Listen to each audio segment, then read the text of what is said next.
warra walloo qawwee qabdanii miise akki gootani sirritti walawalaati mana kaayadha waan boruun beekani ammaaf ammoo kan nagaa eeysisuu qabu kan nama sakatta'uu qabu kan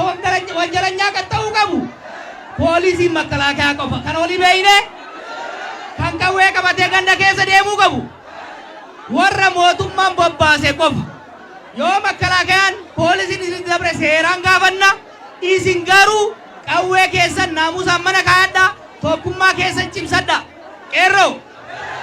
bulchiinsa keessan kabajaa isinitti hima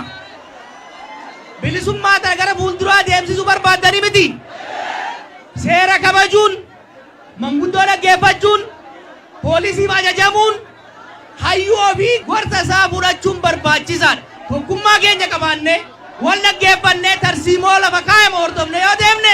rakkoon nuti keessaa hin baane hin jiru ummanni Oromiyaa ummanni Itoophiyaa isinin boona mallattoo nageenya ni taatu diina Oromoo fi Amaara walitti buusuu barbaadu ni qaanfachiiftu ni salphiftu waadaadhaami isinin jaaladhaa arrallee borullee injifannoo kan uummata keenyaati.